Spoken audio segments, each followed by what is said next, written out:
ព្រៃធំនិទានសូមជូនរឿងជើងមេឃថ្មីភាគបន្តចាស់ខ្ញុំមិនស្អប់ពូមែនតែក៏មិនបានសេចក្តីថាខ្ញុំស្រឡាញ់ពូទេបងដឹងថា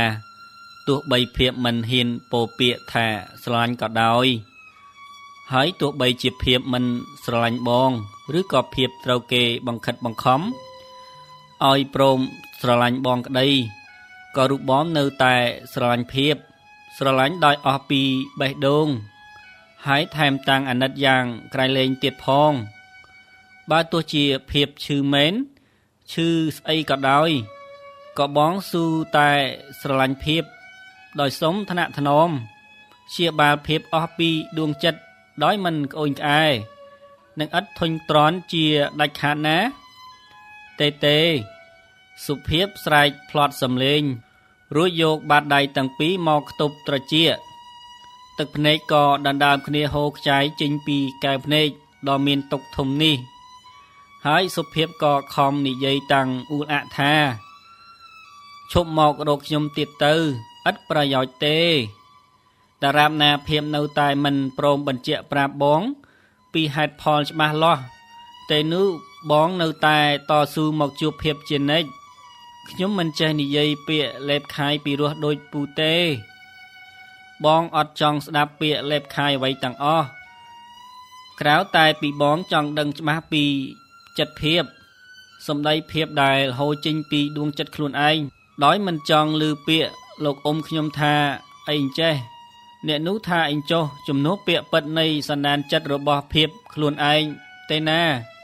ពូឯងអាងមានវោហាយកមកលួងចិត្តខ្ញុំឲ្យនឹកគិតមកពូអីចឹងឬណ៎ឃើញទេភាពនឹកបងដែរតើភាពអត់ស្អប់បងឯណាតែខ្ញុំអត់ស្រឡាញ់ពូទេសូមកុំមករកខ្ញុំទៀតយើងគ្មាននិស្ស័យនឹងគ្នាទេពូសូមពូកុំយកអនាគតដ៏ល្អរបស់ពូមកបំផ្លាញដោយសាររូបខ្ញុំឲ្យសោះណាវាចាដ៏ចម្លែកនេះញ៉ាំងឲ្យចំណោឆ្ងល់យ៉ាងខ្លាំងគេស្ទុះផ្លេតមកឈរចំពីមុខសុភាពហើយបញ្ចេញសូរសៀងដូចតទៅថ្ងៃនេះភាពមានវាចាប្លែកណាស់ភាពចេះនិយាយច្រើនហោហែជាងសពមួយដងចុះហេតុអីក៏ភាពមិនព្រមនិយាយពាក្យអ្វីមួយដែលអាចឲ្យខ្ញុំមានសេចក្តីសង្ឃឹមខ្លះផងណាភាពគួរភាពយល់ដល់ចិត្តបងផងព្រោះតែអាណិតនោះហើយបានជាខ្ញុំលះបង់ខ្ញុំមិនចង់ឲ្យពូរងទុក្ខសោកដោយសាររូបខ្ញុំឡើយកុំមករកខ្ញុំទៀតអីឈប់ឲ្យខ្ញុំឃើញមុខពូទៀតទៅឈប់ស្រឡាញ់ខ្ញុំទៅឬទេគ្រាន់តែនិយាយចប់ភ្លាមនាងក៏រត់ចេញឡើងទៅលើផ្ទះវិញបាត់ជំនោមិនហ៊ានឡើងទៅតាមទេអ្នកកំឡោះសុកចិត្តនាំរូបកាយអ្នកចូលមកលំនៅឋានរបស់អ្នកវិញតាំងក្រៀមក្រំលោកសុភ័ក្រយល់ស្ថានភាពបែបនេះក៏ចូលទៅលួងក្មួយដោយក្តីករុណាថាជំនោក្មួយចូលខំទប់ស្មារតីកុំបណ្ដោយឲ្យមានមនោសញ្ចេតនាជិះជាន់បានណាក្មួយត្រូវចេះខំអត់ធ្មត់ខ្លះសិនទៅសុភាពឈឺចាំកាលណានាងជាវិញស្រួលបួលសឹមគិតគូរតទៅទៀតឯងការប្រពន្ធដែលមានជំងឺរ៉ាំរ៉ៃស្មានតែមានសុភមង្គលឬម៉ាចេះតែថាភាពឈឺភាពមានឈឺអីនាងខ្ញុំទៅនឹងបានជួបនាងអំបាញ់មិញទេតើនាងឈឺពិតមែនណាចំណោក្មួយខ្ញុំមិនជឿទេលោកស្រីផានីច្បាស់ជាមានឧបាយកលអ្វីមួយជាមិនខាននិយាយអញ្ចឹងខុសហើយចំណោលោកស្រីផានីចង់ឲ្យតែសុភាពមានប្តីនឹងចេញពីបន្ទប់គេណាប៉ុន្តែសុភាពមិនមែនដេកស៊ីក្នុងបន្ទប់លោកស្រីផានីឯណានាងមានការងារធ្វើមានប្រាក់ខែស្មានតែនាងរស់នៅជាមួយគេដោយឥតចេញមួយសេនឬលោកមៀត្រូវហើយគេមិនមែនចង់ទុកសុភាពធ្វើអីដែរនេះជាការស្មានរបស់មៀទេការស្មានមិនមែនសុទ្ធតែត្រូវទាំងអស់ទេលោកមៀនិយាយបានប៉ុណ្ណេះក៏បិទភ្នែកសំងំនិទ្រាតាំងចង្អៀតចង្អល់ខ្វាយខ្វល់ពេញដួងចិត្តចំណែកឯនាងសុភាពវិញ ក៏រឹតតែវេទនាក្នុងចិត្តជាងចំណូលទៅទៀតស្រីដកកំសត់គេងសម្រក់ទឹកភ្នែកជោគខ្នើយអស់នាងតូចចិត្តនឹងវាសនាអាក្រក់របស់នាងណាស់កើតមកមានបិតាដោយអស់នឹងគេដែរតែបែរជាប្រត់ប្រាស់អស់រលីងនាងឈឺជំងឺនាងនឹងនាំឲ្យពិបាកដល់គេបើនាងត្រដររស់ក្នុងផ្ទះគេនេះនោះថ្ងៃណាមួយនាងនឹងស្លាប់នៅលើផ្ទះគេនាំឲ្យចង្រៃគេហដ្ឋានគេមិនខានណាមួយនាងដឹងថាចំណោស្រឡាញ់នាងខ្លាំងណាស់គេច្បាស់ជាមករកនាងប៉ុន្តែធ្វើម៉េចបើនាងមិនអាចរៀបការជាមួយគេបាននៅក្នុងសួនសាធារណៈមួយតាមដងទន្លេក្បែរព្រំប្រទល់ប្រទេសអាលីម៉ាញនេះគេឃើញសុភាពអង្គុយលើកៅអីអង្គាមនំប៉ាងសាច់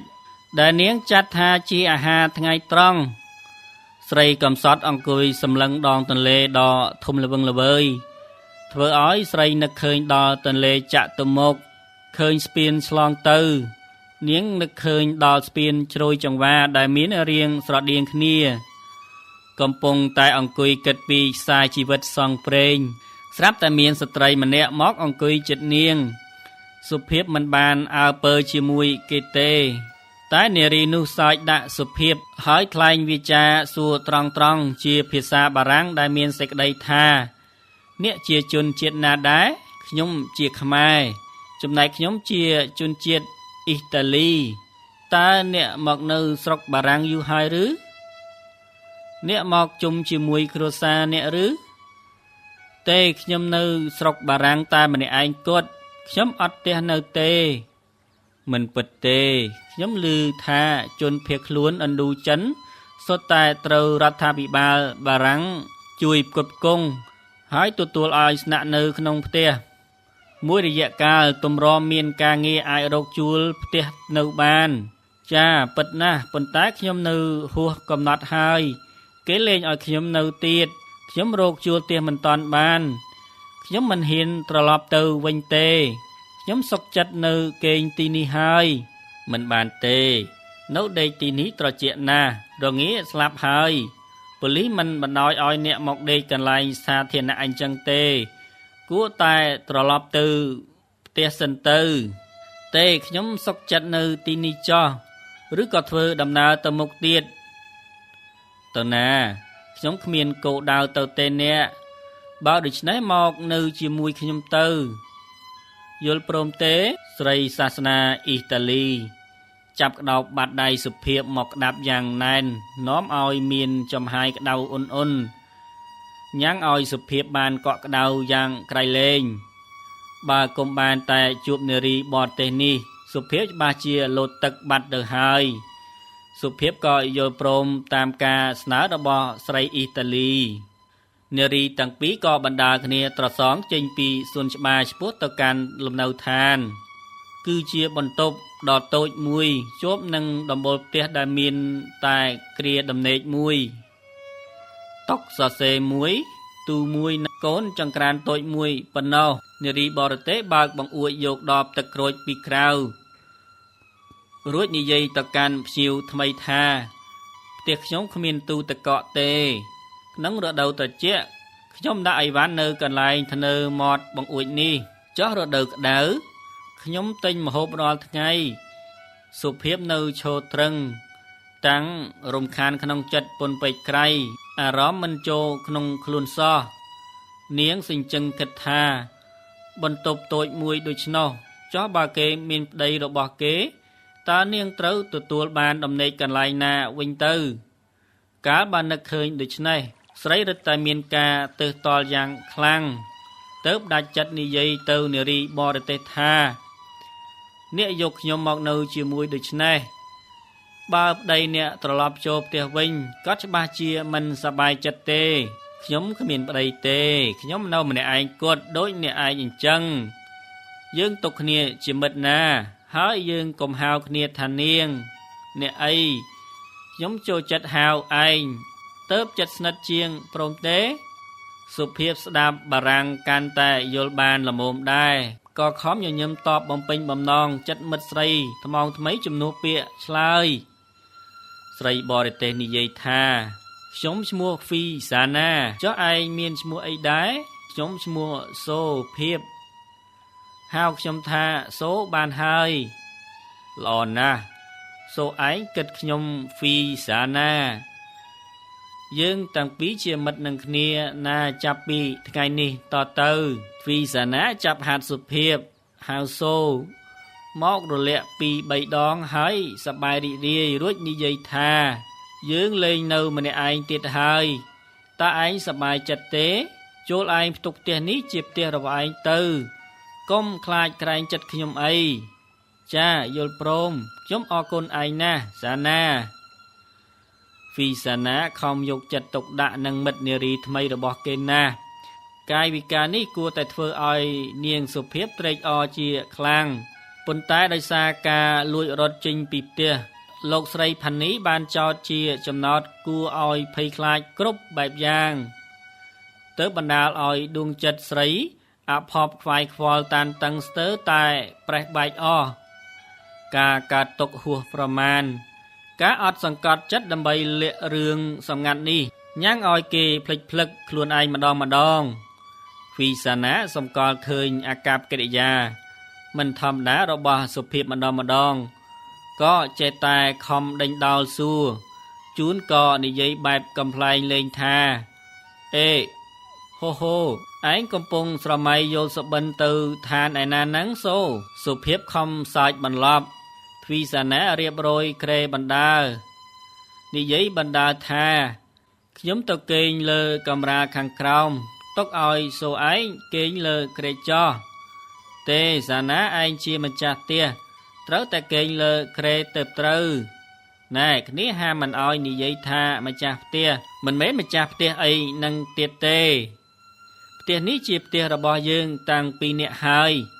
ក្រែងឯងយល់ព្រមធ្វើជាពួកម៉ាក់គ្នាហើយឬត្រូវហើយតែខ្ញុំមិនចង់ឲ្យឯងផ្លាស់ប្ដូរដំណេកដែលធ្លាប់ស្រួលនោះទេឯនេះចំជាក្បាលរឹងមែនថារួចក៏លើកដៃមកផ្ទះក្បាលសុភាពដោយការហួសចិត្តសុភាពខំកិច្ចយ៉ាងរហ័សត្បិតនាងជាខ្មែរមានទម្លាប់ប្រកាន់ក្បាលមិនដែលឲ្យនរណាប៉ះពាល់លេងតាមចិត្តនោះឡើយ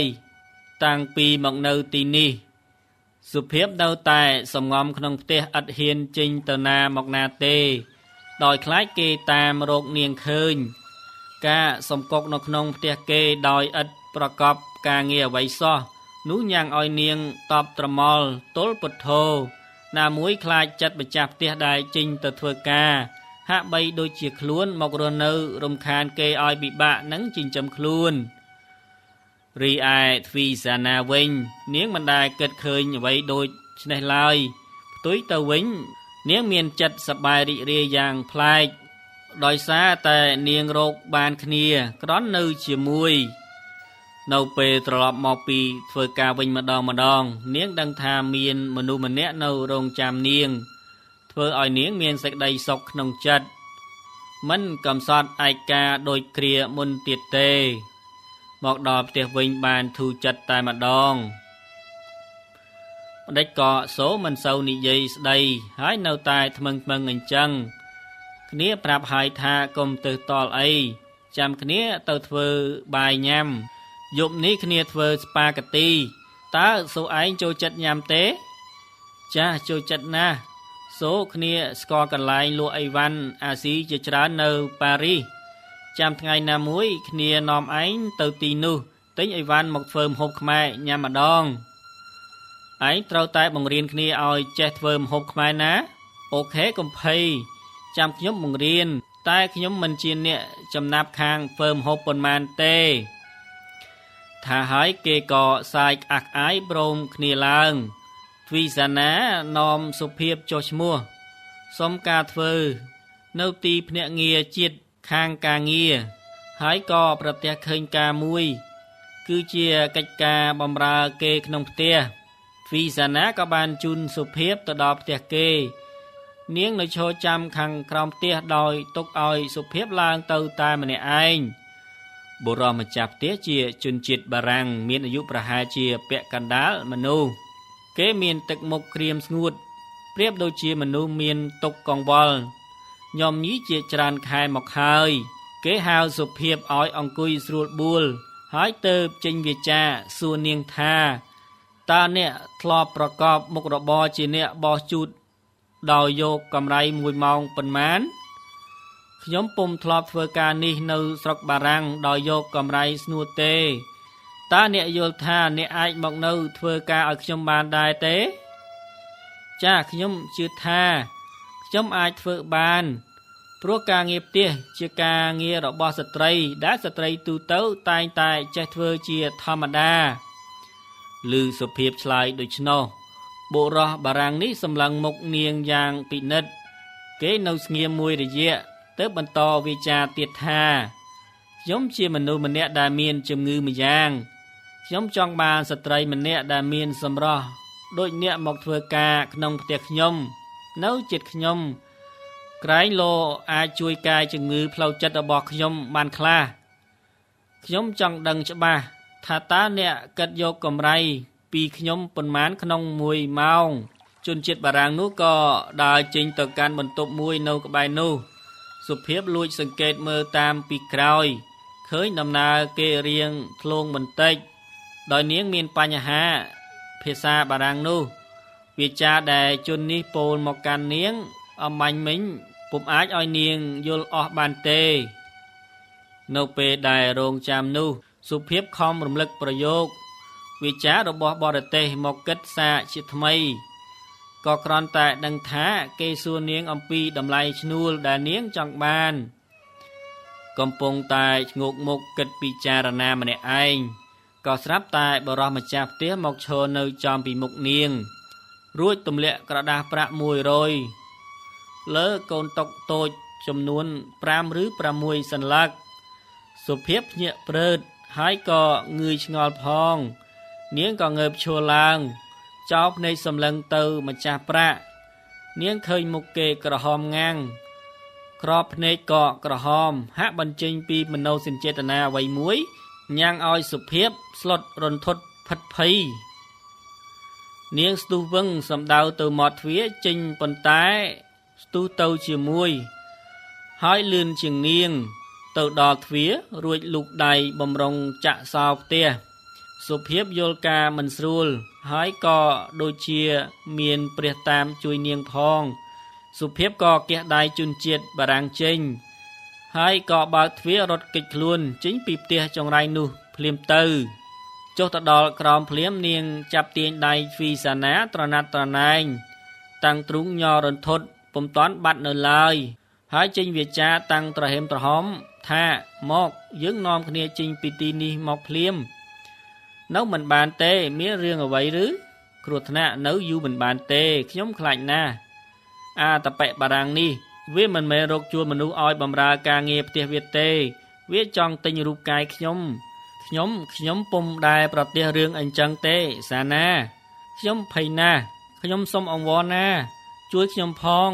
ជួយលើកទឹកចិត្តខ្ញុំផងក្នុងចំណោមអ្នកទាំងពីរខ្ញុំត្រូវការមនុស្សម្នាក់អ្នកណាមួយក៏បានដែរឲ្យតែព្រមចុះទ្វីសាណាស្រែកសន្ធប់ថាតើអ្នកឯងត្រូវការចង់បានស្អីកុំអាលខឹងអីស្ដាប់ខ្ញុំសិនខ្ញុំចង់បានស្រីម្នាក់ជួយរៀបចំផ្ទះខ្ញុំសុភាពក៏ឆ្លើយតបតាំងកំហឹងថាបានហើយខ្ញុំមិនត្រូវការចង់បានប្រាក់ថោកទាបរបៀបនឹងទេថ្មីបិទតែខ្ញុំក្រហើយគ្មានការងារធ្វើមែនខ្ញុំពិតជាត្រូវការអ្នកមែនគិតទៅមនុស្សយើងបើថាមានទុកមួយចន់ហើយក៏ថែមមួយចន់ទៀតសុភាពរត់តែតបប្រមល់ខ្លាំងឡើងទ្វីសាណាឃើញសុភាពចេះតែស្រងោតសងាត់ទៅនាងក៏ចេះតែខំរកមធ្យោបាយលងលោមដោយពាក្យផ្អែមល្ហែមប្រៀបដូចជាមេដាលួងបុត្រតូចឬស្វាមីលងភរិយានៅគ្រាមានទុកភ័យដូច្នោះនាងខំទៅយកសៀវភៅបិទរូបថតផ្សេងមកបង្ហាញសុភាពដោយចង្អុលប្រាប់ពីរូបថតមួយទៅរូបថតមួយអំពីក្រុមគ្រួសាររបស់នាងទាំងអស់ទ្វីសាណានឹកស្មានថាការមើលរូបថតធ្វើឲ្យសុភាពសប្បាយភ្លេចរឿងចង្រៃថ្មីនេះបានផ្ទុយទៅវិញរឹតតែនាំឲ្យសុភាព ស្រណោះស្រណោកខ្លួនខ្លាំងឡើងទៅវិញចំណែកវីសាណាមិនបានជាចាប់អារម្មណ៍ដល់ការទង្គិចផ្លូវចិត្តនាងសុភាពទេនាងចេះតែខំបើកសៀវភៅតទៅអំពីទំព័រមួយទៅទំព័រមួយឲ្យសុភាពមើលលុះពុំឮសុភាពឆ្លើយឆ្លងនិយាយមករកនាងវិញដូចជាសពដងទើបនាងងាកមុខមើលទៅសុភាពហើយស្រដីសួរថាឯងយំហេតុអីក៏ឯងយំតើនរណាធ្វើឲ្យឯងពិបាកចិត្តទៀតតើឯងនៅយករឿងអំបញ្ញមិញមកគិតដល់ណាទៀតវាចានេះរឹតតែធ្វើឲ្យសុភាពដុកក្ដួលឡើងជូណេតក៏កាន់តែដណ្ដើមគ្នា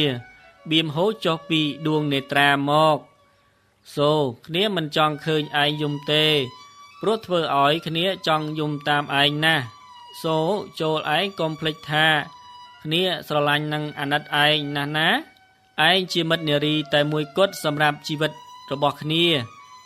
នៅចិត្តឯងជានិច្ចនៅជួយរំលែកទុក្ខព្រួយនិងសប្បាយរួមគ្នាតើឯងយល់ចិត្តគ្នាឬនៅ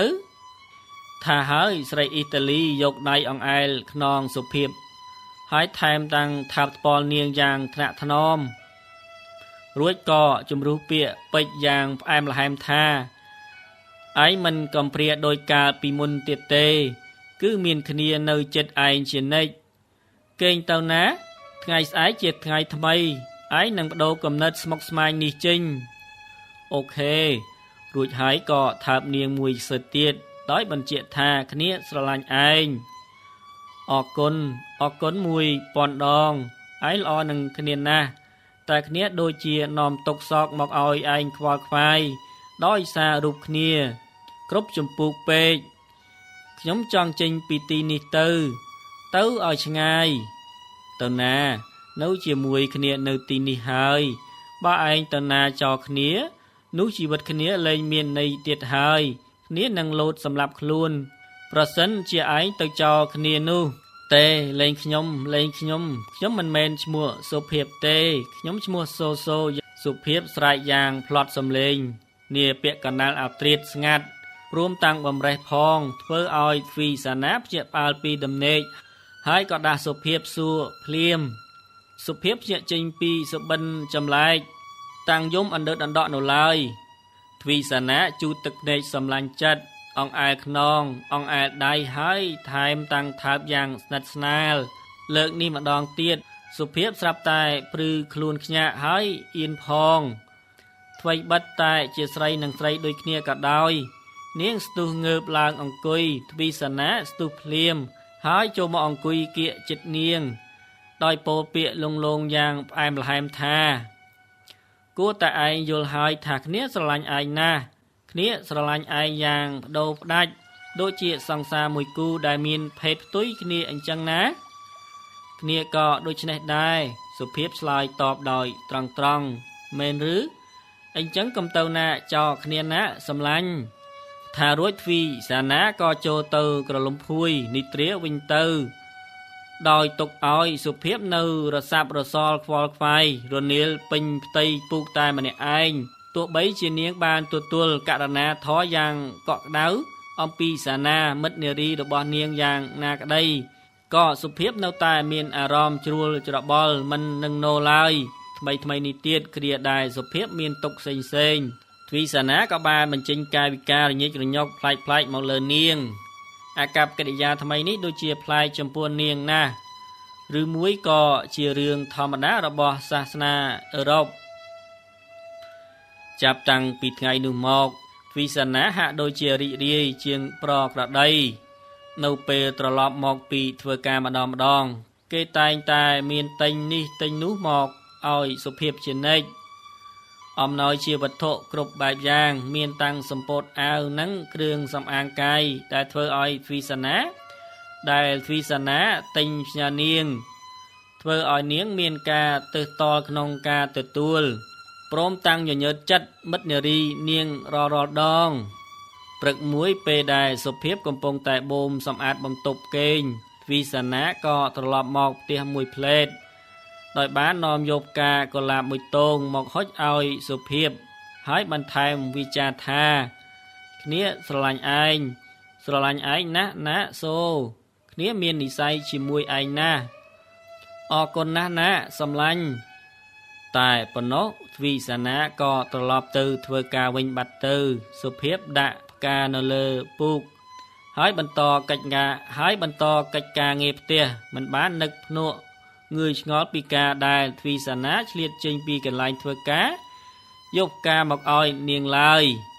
ចៃដន្យអីថ្ងៃនេះនៅពេលដែលនាងរៀបចំតុសរសេរឲ្យមានរបៀបរៀបរយឡើងវិញស្រាប់តែសុភាពប្រទះឃើញកូនសិភៅកំណត់ហេតុមួយរបស់ទ្វីសាណាធ្លាក់នៅក្រោមតុសុភាពក៏រើសឡើងមកហើយក៏រពឹសដៃផាត់សន្លឹកសិភៅអាននាងសុភាពចាប់អារម្មណ៍នឹងពាក្យមួយម៉ាត់ដែលគេសរសេរអក្សរធំធំពណ៌ក្រហមព្រមទាំងមានគូសបន្ទាត់ពីក្រោមថែមទៀតផងហេតុតែចង់ស្គាល់ន័យនៃពាក្យដ៏ចម្លែកនេះសុភាពក៏បើកមើលក្នុងវចនានុក្រមបារាំងខ្មែរដែលនាងយកមកតាមខ្លួនពេលលួចរត់ចេញពីផ្ទះលោកស្រីផានីនោះទៅភ្ញាក់ព្រឺតកាលពីប្រើពាក្យនេះប្រែសេចក្តីថាអំពីស្រីដែលស្រឡាញ់ស្រីដូចគ្នាពុទ្ធើអើយសុភាពក្រឡាំងកាំងភ័ន្តផាំងស្មារតីស្រីនឹកហួសចិត្តយ៉ាងក្រៃលែងនាងពុំដែលនឹកជឿដល់រឿងនេះម្ដងណាសោះហើយក៏ពុំដែលនឹកថាខ្លួននឹងបានជួបរឿងនេះដូច្នោះគ្រានោះហើយដែលរូបភាពដ៏ស្និទ្ធស្នាលតាំងប៉ុន្មានបានបញ្ចាំងពេញអារម្មណ៍នាងស្រាប់តែទឹកភ្នែកពីរដំណក់ក្តៅក្តៅរមៀតធ្លាក់ពីនេត្រាតក់សេចក្តីអស់សង្ឃឹមជាលើកទី2ចូលមកញោមញីដួងចិត្តនាងទៀតហើយអោវាសនាខ្ញុំអើយតើនៅរោងកម្មពៀដល់ពេលណាទៀតទើបអស់សុភាពនឹកគិតស្រណោះស្រណោកម្នាក់ឯងមិនតែប៉ុណ្ណោះក៏អាណិតទ្វីសាណាណាស់ដែរហើយក៏ខ្លាចថែមទៀតផងទីបំផុតសុភាពក៏ខ្លែងខ្លួនដោយពាក្យមកឡែនបងក៏កន្សែងឡែនរុំចិត្តអស់មាត់ទុកតែក្រឡងភ្នែកនិងច្រមុះតែប៉ុណ្ណោះហើយចុះចេញពីលំនៅរបស់វីសាណាក្នុងថ្ងៃនេះឯងសុភាពជិះរថយន្តក្រុងសម្ដៅទៅធនាគារសូហ្សេណាល់ដែលនៅក្បែរផ្ទះលោកស្រីផានីដើម្បីទៅដកហូតយកប្រាក់នាងប្រថុយទៅទីនោះតាំងផិតភ័យជាពន់ពេកនេះក៏ព្រោះតែនាងត្រូវការប្រាក់កាសជាចាំបាច់សម្រាប់យកទៅតាមខ្លួន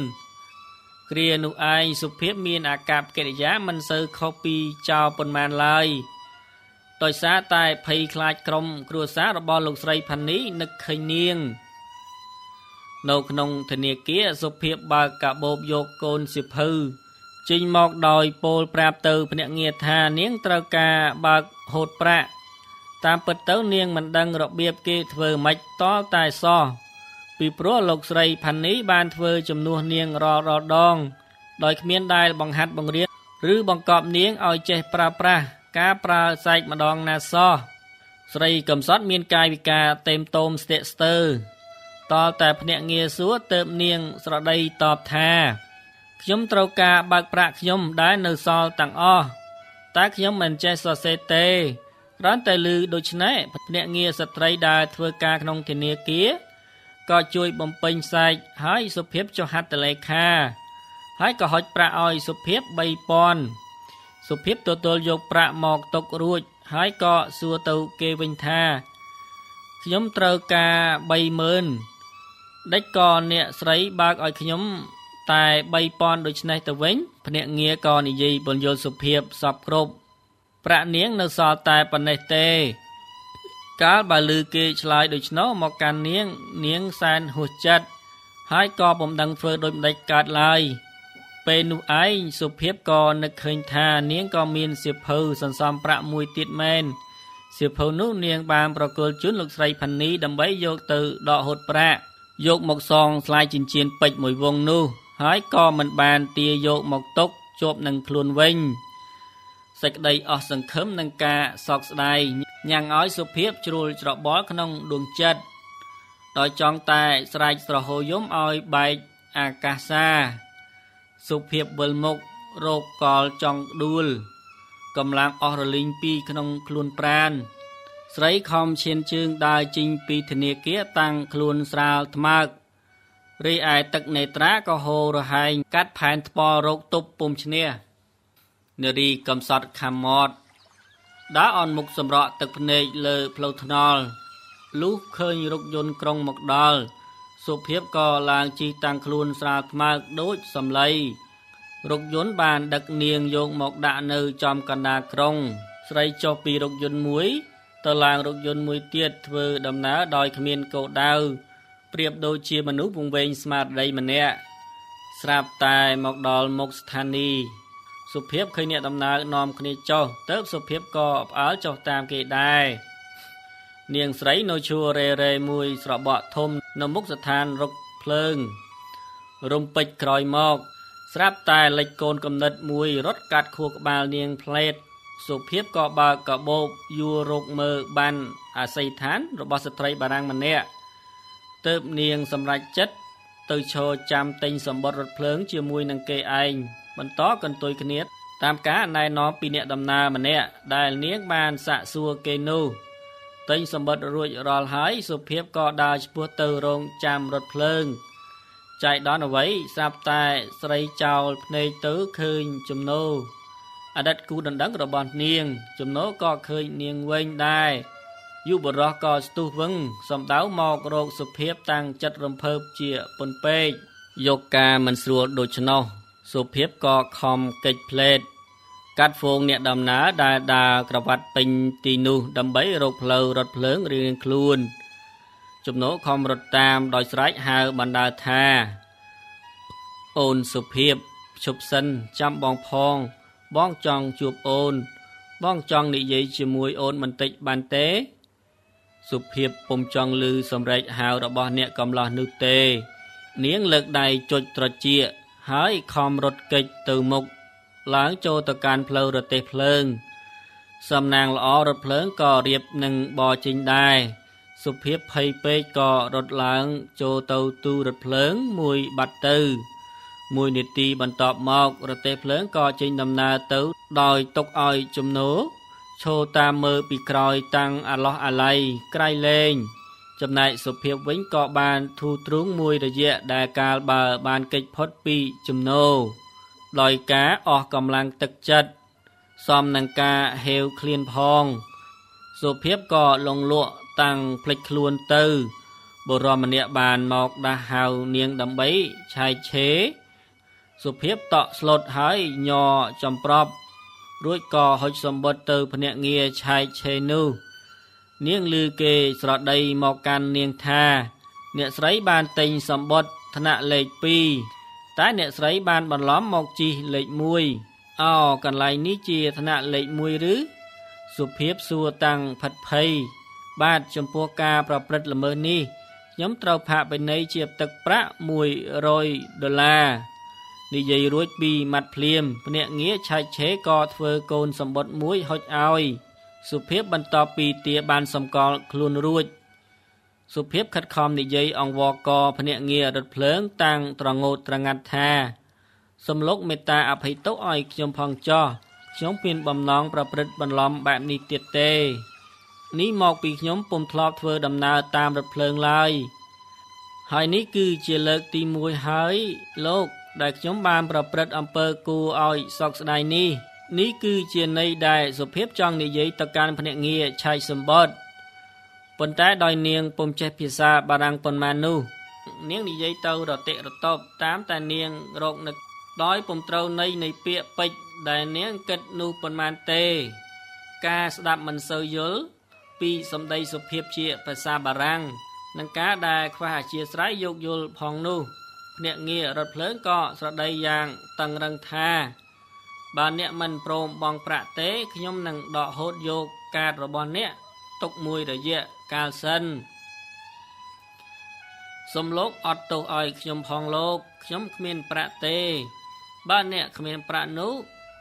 អ្នកមិនហ៊ានធ្វើដំណើរទៅឆ្ងាយដូចនេះទេពិតមែនណាលោកអញ្ចឹងខ្ញុំត្រូវតែដកហូតយកកាតទុកសិន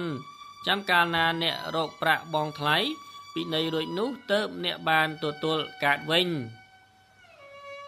កាលបើឮគេឆ្លើយមករកនាងយ៉ាងមើងម៉ាត់ដូច្នោះ សុភាពទៅជាអន្ទះសាក្នុងចិត្តជាពន់ពេក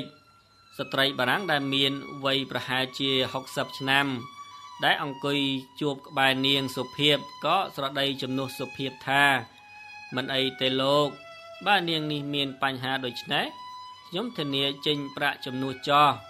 សុភាពឧទានឡើងទាំងរំភើបនិងភ្ញាក់ផ្អើលចំពោះកាយវិការរបស់ស្ត្រីបារាំងចិត្តធន់នេះស្ត្រីចិត្តល្អនោះក៏ខត់សុភាពថាទុកឲ្យខ្ញុំចេញប្រាក់ទូទាត់ជាមួយគេចោះចូលនាងក៏មកកុំកអីលុះភ្នាក់ងារឆាច់ឆេដើរបាត់ទៅសុភាពក៏សម្ដែងសេចក្តីកតញ្ញូចំពោះស្ត្រីដែលបានយកអាសានាងនេះនាងនឹកថាប្រហែលជាព្រះដឹងនាំផ្លូវនាងឲ្យមកជួបស្ត្រីនេះហើយមើលទៅគេឮសូរអ្នកទាំងពីរឆ្លើយឆ្លងគ្នាជាហូហែមក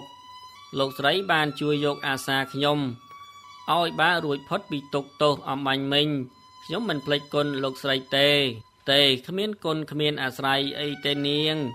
មនុស្សយើងកើតមកត្រូវតែចេះជួយគ្នាទៅវិញទៅមកដោយមិនរើសមុខទេនេះជាការធម្មតាទេតានាងចាស់លោកស្រីមានចិត្តល្អណាស់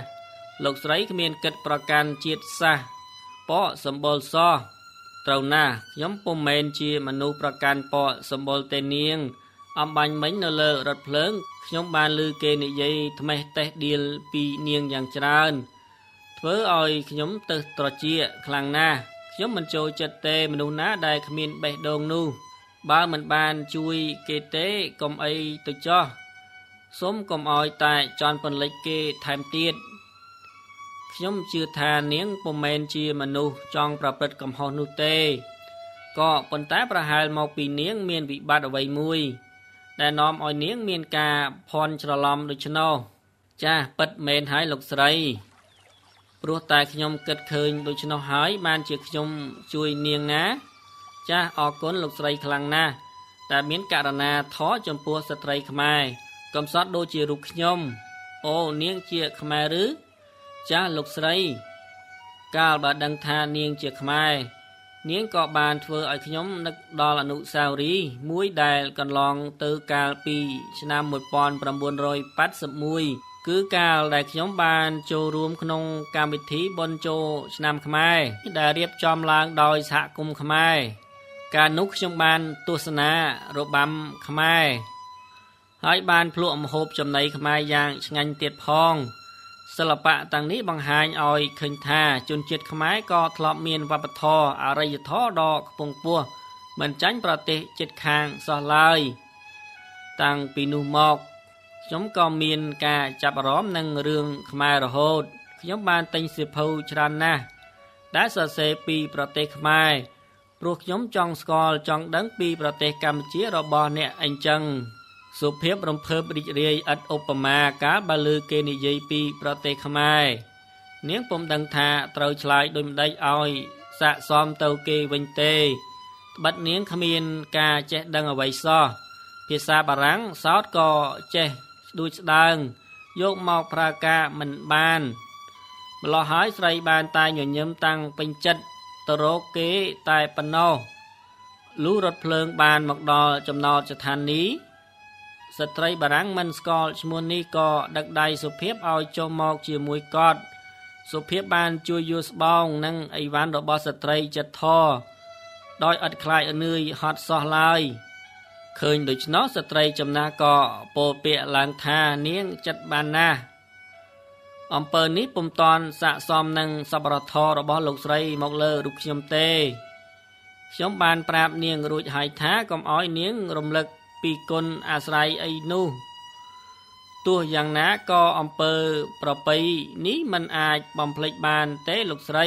ឃើញសុភាពមានអាការៈអេះអុញដូច្នេះលោកស្រីបារាំងនោះក៏សាកសួរដោយឥតបង្កប់ថានាងចង់សួរខ្ញុំពីរឿងអីឬ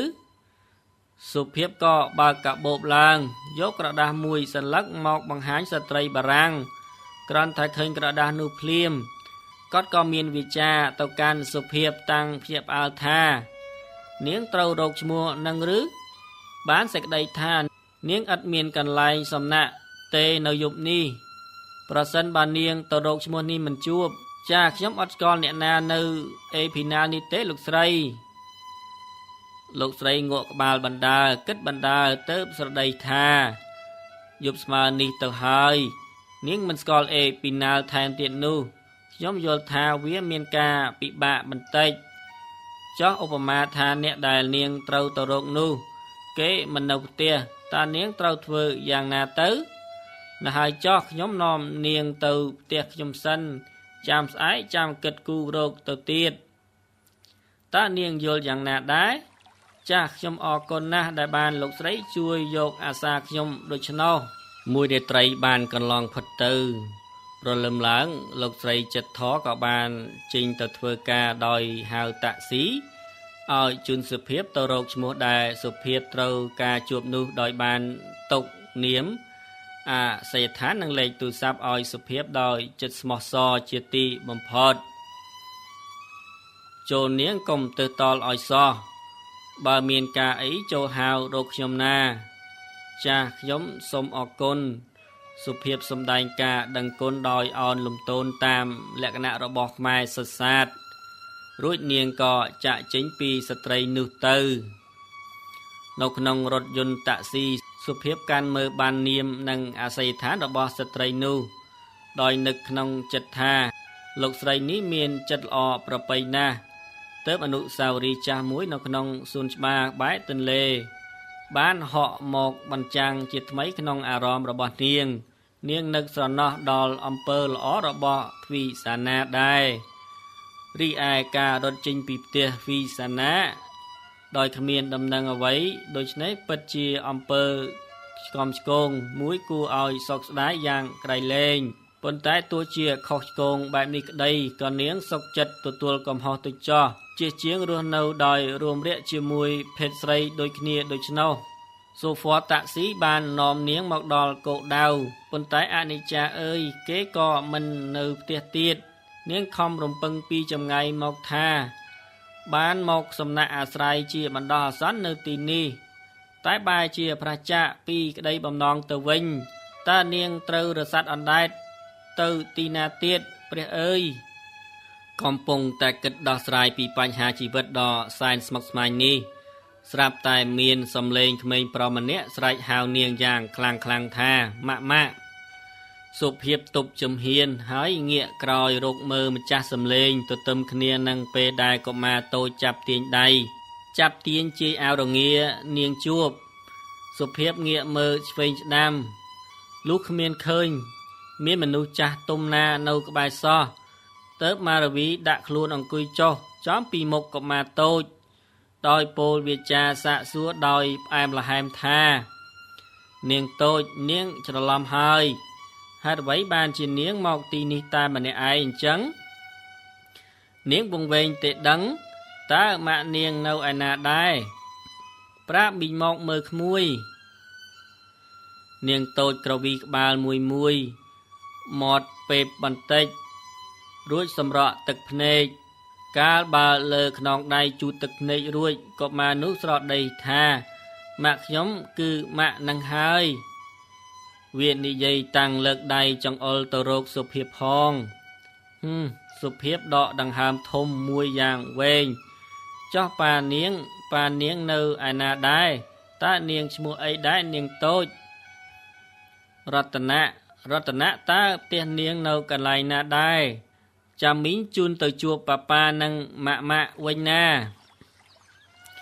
ទេរតនៈអត់ចង់ទៅជួបប៉ាវិញទេប៉ាកាច់ណាស់មិនបានទេនាងនៅតូចណាស់ត្រូវតែទៅនៅជាមួយប៉ាម៉ាក់វិញទោះបីប៉ាកាច់ក៏ដោយក៏ប៉ានៅតែស្រឡាញ់នាងដែរជឿមីងចោះណាក្មួយ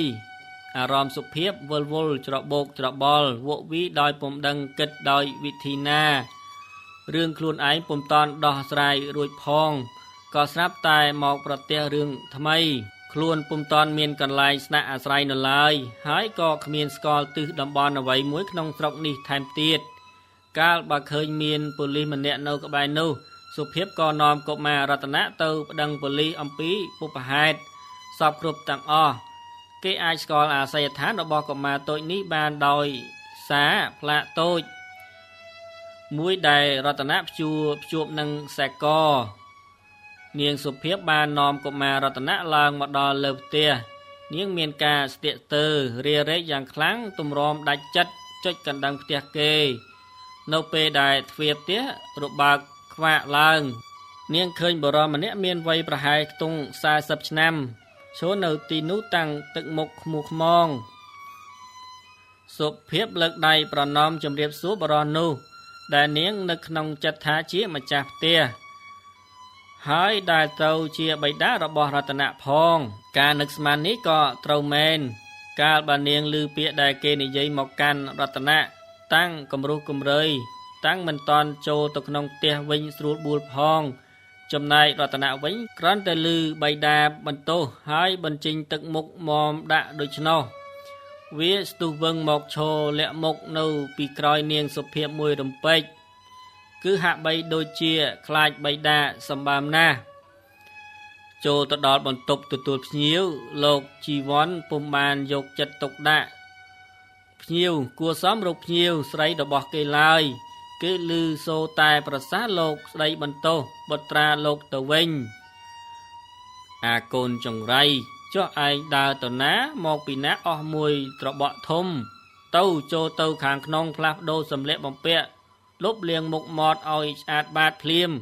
តែទ្រាំមិនបានអញទះថែមទៀតឥឡូវនឹងហើយផុតវាចាកាលណាលោកក៏ច្រានខ្នងរតនៈឲ្យចូលទៅក្នុង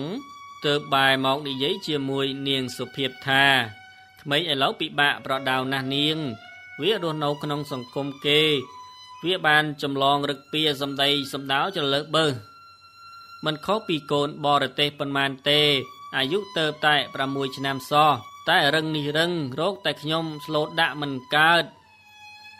ប្រហែលជាលោកមានទម្លាប់កាចដាក់កូនខ្លាំងណាស់ហើយមើលទៅរតនៈដូចជាបាក់ស្មាតខ្លាចលោកសម្បើមណាស់នាងសុភាពនិយាយដោយត្រង់ដោយមិនបានគិតថាសម្ដីរបស់នាងអាចប៉ះទង្គិចដល់ចិត្តរបស់លោកជីវ័នឡើយលោកក៏មិនឆ្លើយតបទៅនាងវិញថាអ្វីទាំងអស់ក្រៅពីនិយាយបន្លប់វិញថាខ្ញុំអរគុណអ្នកស្រីណាស់ដែលបានជូនរតនៈកូនខ្ញុំមកផ្ទះវិញបើពុំយល់ទាស់ទេខ្ញុំសូមជូនអ្នកស្រីទៅផ្ទះវិញតើផ្ទះអ្នកស្រីនៅម្ដុំណាដែរលុះឮគេសួរពីផ្ទះសម្បែងសុភាពចង់ឆ្លើយប្រាប់គេថានាងគ្មានផ្ទះសម្បែងទេព្រមទាំងនិយាយប្រាប់រឿងពិតអំពីការដែលនាងធ្វើដំណើរមកពីតាល់នេះដែរក្រែងលោកគេមានមេត្តាជួយដោះស្រាយឲ្យនាងបានប៉ុន្តែកាលបើឃើញអាការៈអង្គរង្គើយរបស់ម្ចាស់ផ្ទះតែភ្លាមឡើងទាជូនទៅផ្ទះវិញហាក់ដូចជាចង់ដេញនាងដូច្នោះនោះហើយនាងដូចជាគ្មានឃើញស្រីណាម្នាក់នៅក្នុងផ្ទះនេះផងសុភាពក៏តបទៅគេវិញថាចាសូមលោកកុំព្រួយអីខ្ញុំទៅផ្ទះខ្ញុំដោយខ្លួនឯងបានហើយលុះនាងសុភាពចេញផុតទៅលោកជីវ័នក៏រៀបចំបាយទឹកឲ្យរតនៈដោយពុំតាន់រលត់កំហឹងពីថ្ងៃនេះឡើយគេឮលោកនិយាយតាំងគំរុះគំរើយទៅរតនៈថាឯងនេះក្បាលរឹងណាស់អញហាមត្រង់ណាធ្វើត្រង់នោះលើកក្រោយបើហ៊ានធ្វើផ្ដេសផ្ដាសអញ្ចឹងទៀតអញដាក់តនកម្មឲ្យខ្លាំងជាងនេះតទៅទៀតមិនក៏មិនស៊ីបាយឆាប់ទៅនៅអង្គុយមើលមុខអញដល់ណាប៉ាស្អីប៉ាមិនក៏មិនខត់មីងឲ្យញ៉ាំបាយផងគាត់ច្បាស់ជាមិនតន់ញ៉ាំដោយរតនៈដែរណាយើគិតតែស៊ីខ្លួនឯងឲ្យឆ្អែតទៅកុំអាឡ័យគិតគេពេកថ្វីបើគេបានឆ្លើយពាក្យនេះទៅរកកូនគេមែនប៉ុន្តែបរិះយើងហាក់ដូចជាភ្ញាក់ខ្លួនហើយមានវិបដិសារីយ៉ាងច្រើនចំពោះការខ្វះសុជីវធម៌របស់គេនាពេលកន្លងទៅអំបញ្ញមិញនេះគេក៏ស្ទុះចេញទៅរកមើលក្រែងសុភាពពុំតាន់ទៅណាឆ្ងាយនៅឡើយប៉ុន្តែវាហួសទៅហើយលោកមិនបានឃើញសុភាពដូចបំណងទេកាលបើបានឃើញបិតាត្រឡប់ចូលមកក្នុងផ្ទះវិញតែម្នាក់ឯងរតនៈក៏សាកសួរបិតាតាំងមុខស្ងួតថាប៉ាមីងនឹងអត់មកវិញទេឬលោកជីវ័នមិនឆ្លើយថាអ្វីទាំងអស់លោកចេញមកអង្គុយក្នុងបន្ទប់សាឡុងតែម្នាក់ឯងលោកគិតតែជក់បារី មួយដើមហើយមួយដើមទៀតដោយបង្ហុយខ្សែងត្រឡោមពេញបន្ទប់តាំងអារម្មណ៍រវើរវាយគិតវែងឆ្ងាយទំនងដូចជាកំពុងគិតទៅរកបញ្ហាអ្វីមួយដ៏ស្មុគស្មាញខ្លាំងណាស់មួយស្របក់ក្រោយមកទើបគេឮសូរវាចាលោកស្រែកហៅកូនប្រុសលោកឲ្យមកចេត